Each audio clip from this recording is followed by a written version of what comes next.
एक नए टाइप का स्कैम मेरे सुनने में आया है, तो मुझे लगा कि आप लोगों के संग शेयर करना चाहिए ताकि आप लोग भी सतर्क रह सकें। बहुत सारे लोग हैं जॉब मार्केट में जो जॉब ढूंढ रहे हैं, और कुछ लोगों को जॉब ढूंढते हुए बहुत लंबा टाइम भी हो चुका है, 3 महीना, 6 महीना, 1 साल, उससे भी ज्यादा। ये लोग इतनी वल्नरेबल स्टेज में है बिकॉज इतना परेशान हो चुके हैं, ये इतने लंबे अरसे से पढ़ाई करते हुए, हर जगह अप्लाई करते हुए, और कहीं से कॉल नहीं आ रहा है। अब उम्मीद की जरा सी किरण भी नजर आती है ना, तो ये एकदम अपना सब कुछ उसमें झोंक देते हैं। तो स्कैम का नेचर क्या है कि जो लोग जॉब ढूंढ रहे हैं उनको एक ईमेल आता है एकदम ऑथेंटिक दिखने वाला कि आप शॉर्टलिस्ट हो चुके हैं, आप अपनी अवेलेबिलिटी बताइए, आपका इंटरव्यू कब किया जा सकता है। अगर आप उसको चेक भी करेंगे, उस ईमेल में कंपनी के डिटेल्स होते हैं, जेडी होता है, कंपनी की वेबसाइट का लिंक भी होता है। आप उस पर क्लिक करेंगे तो ऑथेंटिक वेबसाइट भी खुलती है। 1-2 दिन में आपका इंटरव्यू रखवाया जाता है। इंटरव्यू बिल्कुल ऐसा लगता है एकदम, पता नहीं एआई का यूज कर रहे हैं या फिर उन्होंने पढ़े लिखे लोगों को भी हायर कर लिया है अपना स्कैम करने के लिए। बिल्कुल ऑथेंटिक इंटरव्यू, टेक्निकल क्वेश्चन पूछे जा रहे हैं आपसे, तो रियल इंटरव्यू लगता है एकदम। उसके बाद आपसे कहा जाता है कि आपको 24 घंटे में हम बताएंगे, आपका फीडबैक बताएंगे।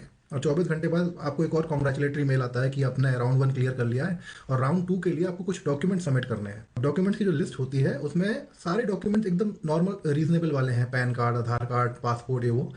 एक डॉक्यूमेंट कोई ऐसा होगा जिसका आपको आइडिया नहीं है कि ये क्या होता है, जैसे कि MEA बैकग्राउंड वेरिफिकेशन अटेस्टेशन, ऐसा कर कुछ भी उसका भलता सा नाम होगा। आप गूगल पे सर्च भी करेंगे तो आपको ये सारे कीवर्ड्स कहीं ना कहीं मिल जाएंगे, क्योंकि बैकग्राउंड वेरिफिकेशन भी एक लीगल प्रोसेस है ना, अटेस्टेशन भी एक लीगल प्रोसेस है, MEA ministry of external affairs है। वर्ड्स आपको कहीं ना कहीं मिल जाएंगे, लेकिन कंबाइंड टुगेदर ये डॉक्यूमेंट कहीं नहीं मिलेगा आपको कि ये कैसे बनता है, कहाँ से मिलता है। तो आप जो भी आपके रिक्रूटर्स हैं, HR हैं, या कोई एजेंसी बीच में, आप उनको कांटेक्ट करेंगे कि मैं सारे डॉक्यूमेंट दे सकता हूँ, बट ये क्या डॉक्यूमेंट है, ये मेरी समझ में नहीं आ रहा है। और वो फ़ोन करके आपको एकदम ऐसा करेंगे कि अरे शिट, कितना बड़ा बॉटल नेक है ये, अब कैसे होगा, अरे यार हमने तो 18 लाख के पैकेज की बात भी कर ली थी तुम्हारे लिए, और ये वो आपको ऐसा कर देंगे कि यार तुम्हारी तो दुनिया उजड़ने वाली है सिर्फ इस एक डॉक्यूमेंट की वजह से। फिर वो बोलेंगे आपसे कि मेरा एक दोस्त है जो मिनिस्ट्री में काम करता है या किसी एजेंसी में काम करता है, उसका जुगाड़ है, मैं उसके थ्रू ये डॉक्यूमेंट आपको दिलवा सकता हूँ, बट उसके लिए थोड़ा सा खर्चा होगा। आप समझ रहे हैं कितना इलाबोरेटेड स्कैम है ये कहाँ शुरू, 4 दिन 5 दिन पहले शुरू हुआ है, उसका करते करते आपका इंटरव्यू भी हुआ है, ये भी आपको पूरा बोतल में उतारा गया, उसके बाद जाकर के आपसे पैसों की डिमांड हो रही है।